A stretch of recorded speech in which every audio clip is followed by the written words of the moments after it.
Welcome to Popternative, where we dive into topical discussions from the worlds of pop culture, social media, and sports.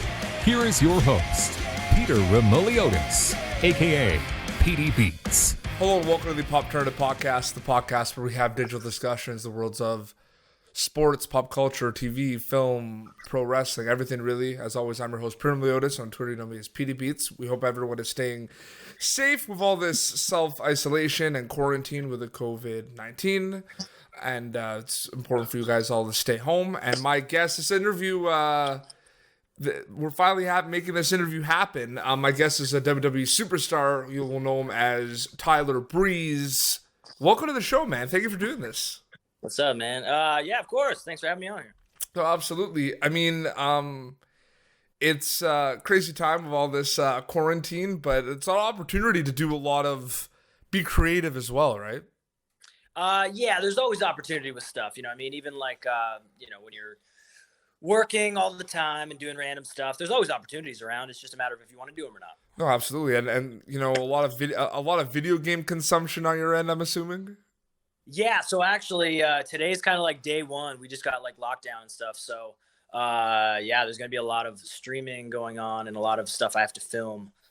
So yeah, luckily I can do that all right here. When was kind of the moment where, because, you know, like Xavier, Austin started, you know, up, down, down. But I mean, you were kind of guest starring as like contestants on certain competitions he was doing, but now there's like a huge involvement of yourself on that channel. When did that come to be? Kind of almost right off the bat. Like me and Austin, we've been, friends since I kind of met him, which was like, we're going on like 10 years now.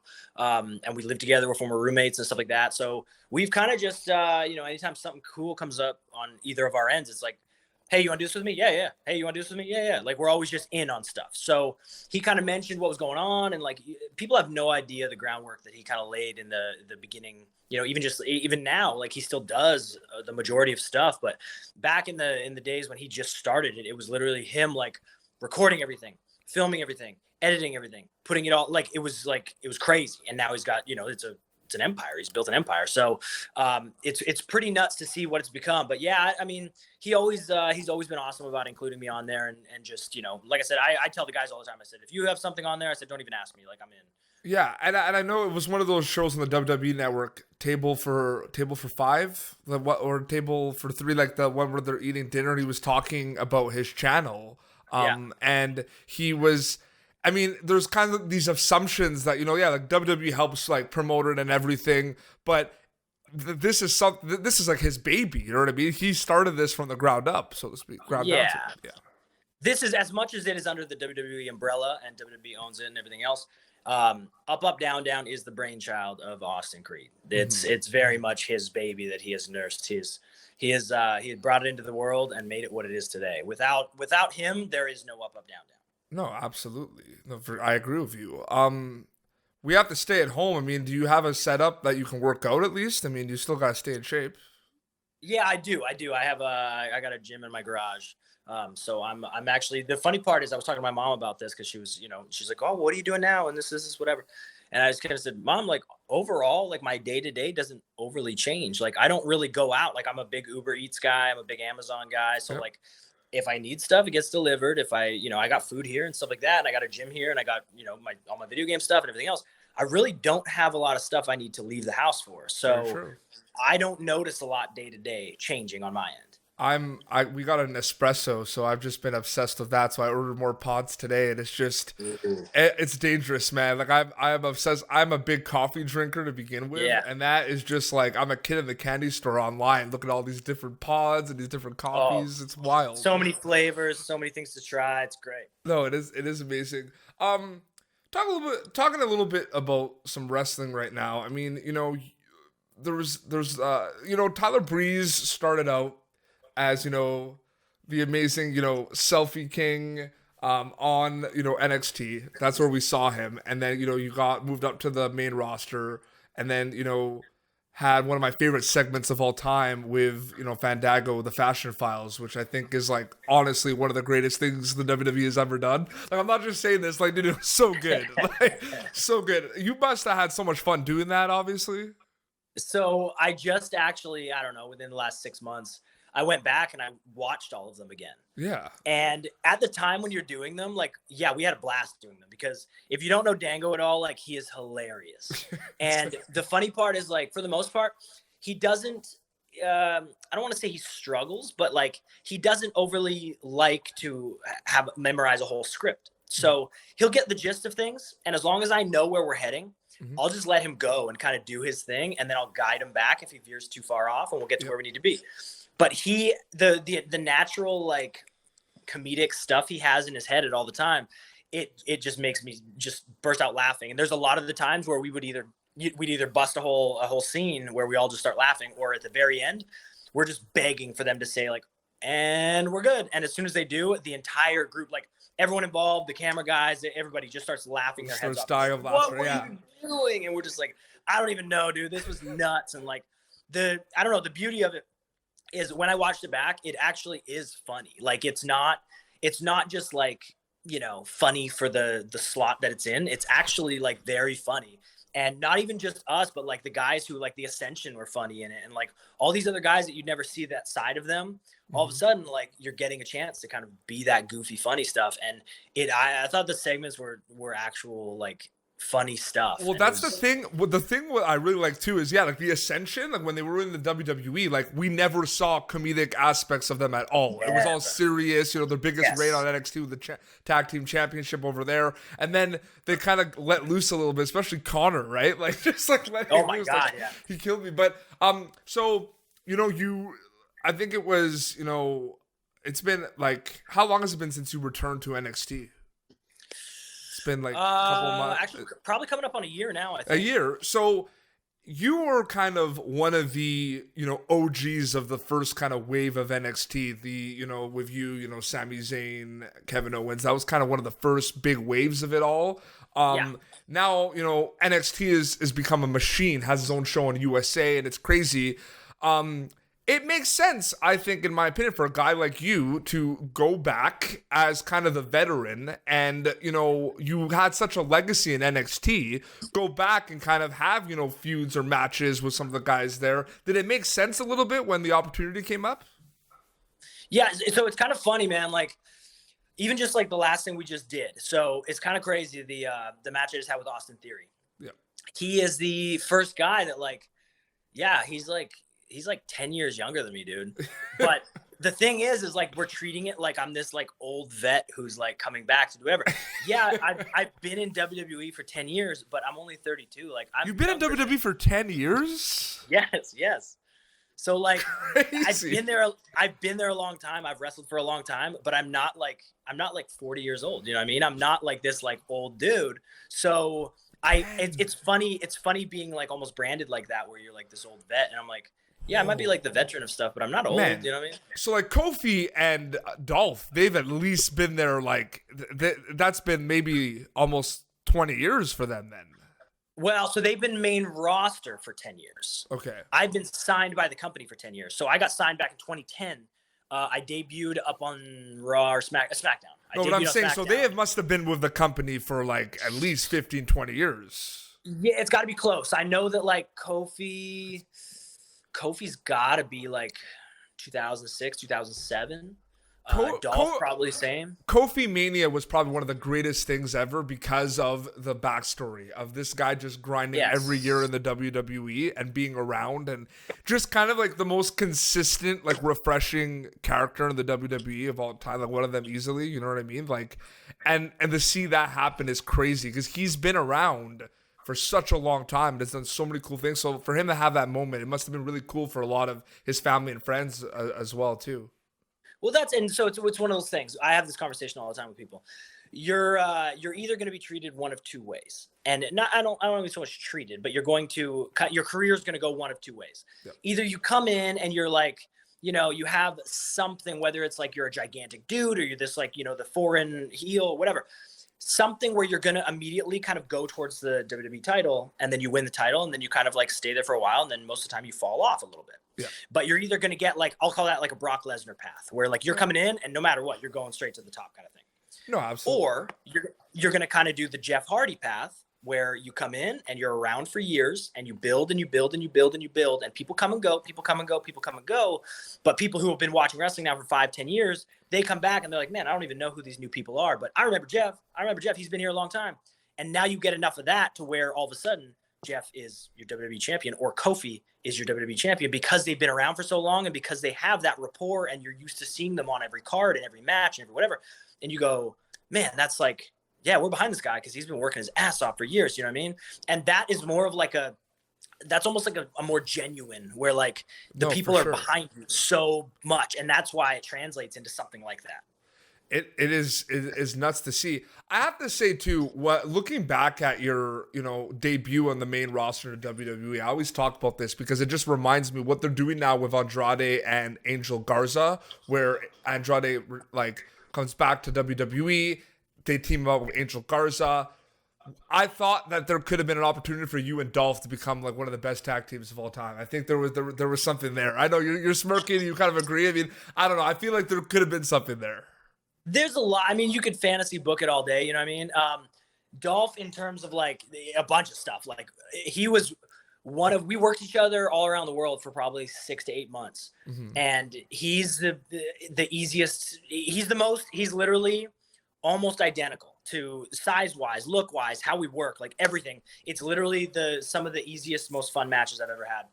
And so working each other, we could have a blast. Sure. Or working together, we could also have a blast. So it just depends on kind of what you want to do. But yeah, I mean, is there obviously more stuff we can do? Of course. But, it's not kind of the way it works. Favorite WWE NXT moment for Tyler Breeze? I want to know what your favorite moment is. It might be mine. If it's mine, then you have to pick your second favorite, because I feel like your match with Jushin Thunder Liger at NXT Takeover is like one of the coolest things, man. Like that was nuts. I love that. So yeah, moment, I guess my favorite moment or my favorite match, they're a little bit different. Yeah. So my favorite moment would probably be that one. Because that's kind of a badge of honor that like, hey, I got picked to work Liger in his only WWE match that'll ever happen. The only one. So like, yeah, nobody can ever kind of take that from me, which I'm cool with. And the fact that like the whole, how it all went down was crazy too. It was very cool. So moment wise, yeah, being in the ring with him was probably pretty damn cool. Match wise, I always have to go with the Fatal 4-Way. Just because of how that all went together, how it all came across and literally played out exactly how we wanted it to. There's nothing about that match I could change. It was exactly what we wanted. Yeah, I was watching that. You were heel at the time, and I'm like, man, stop with these damn drop kicks. Yeah. I actually yelled that out. I'm like, you and these freaking drop kicks, man. So I always laugh at that match. I actually just watched it the other day because I hadn't watched it for years. And I was talking to Tyson Kidd. Mm-hmm. And I was like, dude, I said, like, honestly, this match, like, I don't know if I can top it. Like that match at that time with that atmosphere, with NXT growing the way it was with Neville and Zayn and me and Tyson, I was like, that was like the culmination in a perfect environment with the perfect fans, with everything else.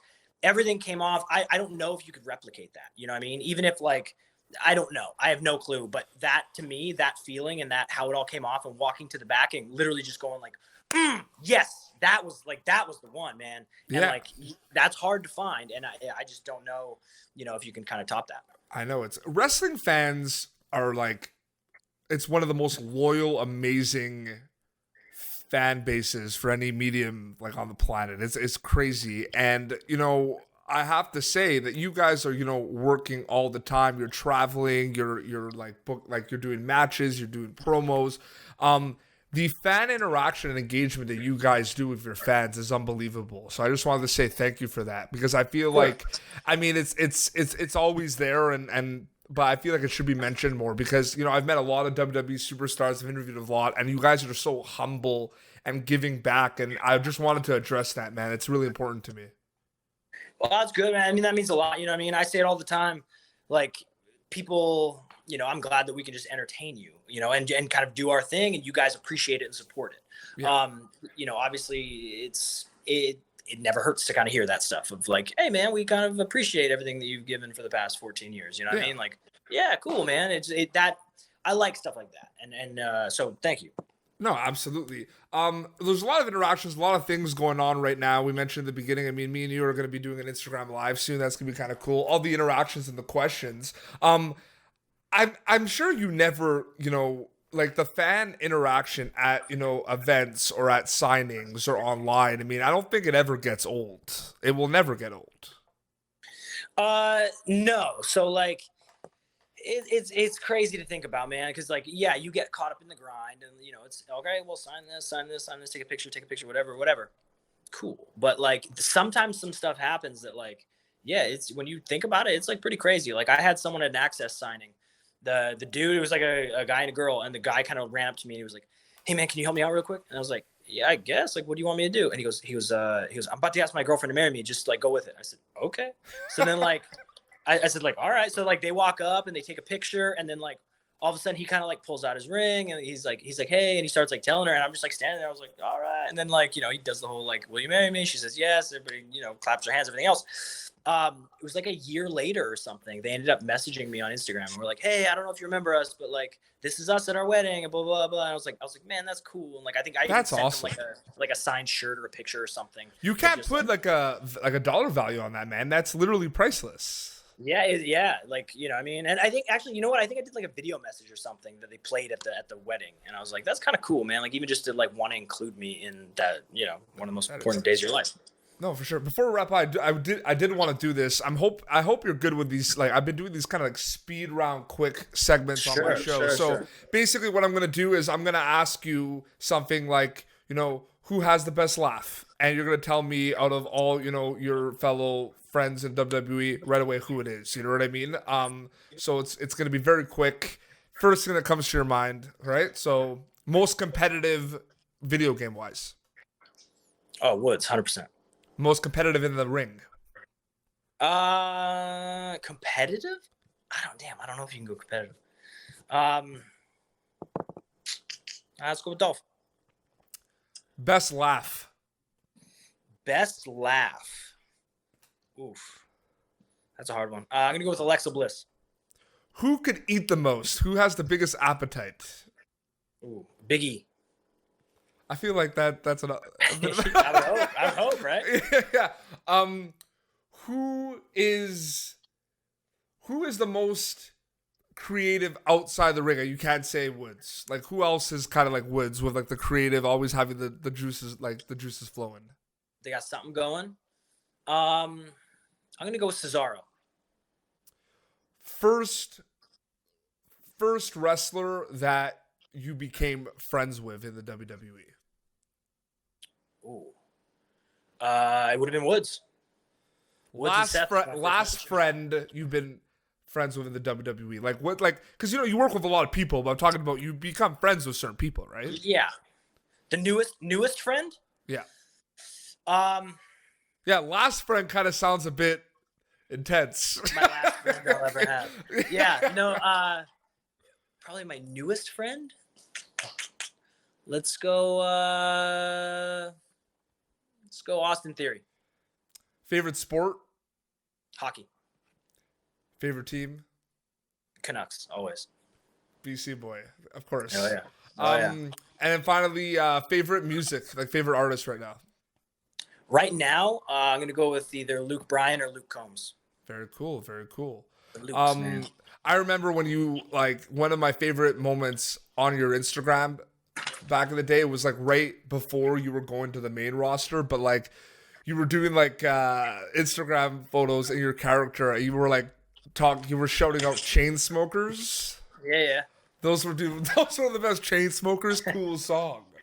Of all things. No, that's amazing. Yeah, it was like a bunch of weird stuff going on at the same time there. It was like I think I got put on the selfie music video, and then like I did our own music video and stuff. It was great. It was fun. Oh no, it was amazing. Did you see the Alexa Bliss music video that Bowling for Soup put out? I did, yeah. It's awesome.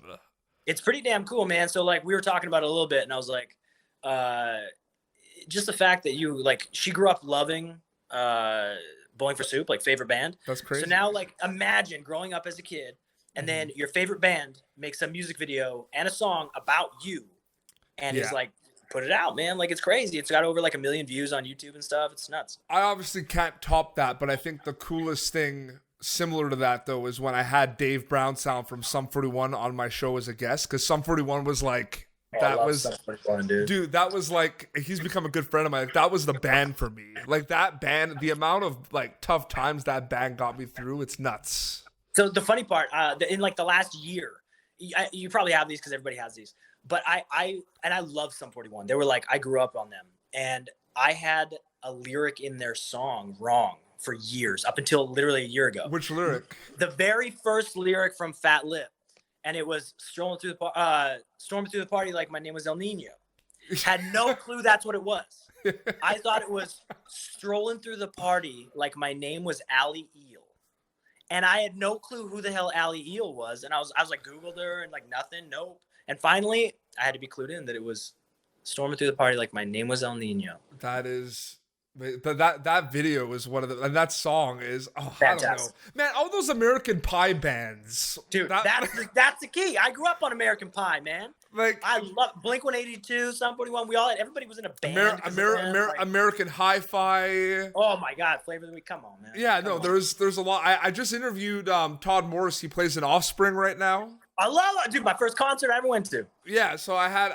Oh man, so I didn't realize you were into that stuff, dude. I'm course. That's what. Did you get into a little bit of the post-hardcore, like Taking Back Sunday, that type of stuff? Did you get into that at all? The used stuff.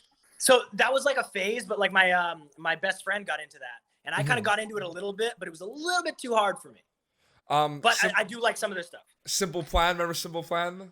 Simple Plan was fantastic. Good Charlotte. Oh man, this is Good Charlotte was big. I'm telling you. Yeah, I just recently rediscovered all these bands. Man, it's amazing. No, Amazon and there's it's nuts, man. Man, I could talk to you about this for a while. Well, we do have that live that Instagram live is probably going to be us literally talking about these bands. I'm okay with all of it. I'll just play all the songs. Tyler, thank you so much for joining me, man. Of course. I really, really appreciate it. So where can people like follow you on social media and plug away, like plug, what you guys are going to be doing? I got so much. I literally need like a list in front of me every time we do this. So Instagram and Twitter is the same. Gorgeous with 3 M's. That's just me. The wrestling school that myself and Sean Spears run is Flatbacks Wrestling School. So flatbackswrestlingschool.com. We are on Twitter and Instagram, but I can never remember them because he's in charge of our social media for them. So Flatbacks, I'm linked to it. You'll see it. And then you started a podcast, didn't you? No podcast, but we have video game streaming on Twitch. So that's me, myself, Corbin, and Spears, and that is the Sweets Live. Which we are also on Twitter and Instagram for that, which it's all connected to my stuff. You'll see. But the Sweets Live on Twitch, which I believe is like www.twitch.tv/thesweetslive is that. And so we got that. We got the school. We got me. And I believe that's it. All the stuff, man. It's crazy. I'm telling you, dude, so much stuff. Keep the grind, man. Thank you so much. And look forward to chatting with you a bit more. This has been Popternative, youtube.com/Popternative for previous episodes. And until next time, this is Tyler Breeze and PD Beats signing off. Thank you for tuning in to Popternative. Make sure to check out our past episodes of Popternative on YouTube. Be sure to like Popternative on Facebook and follow us on Twitter. This has been an Autograph Communications production.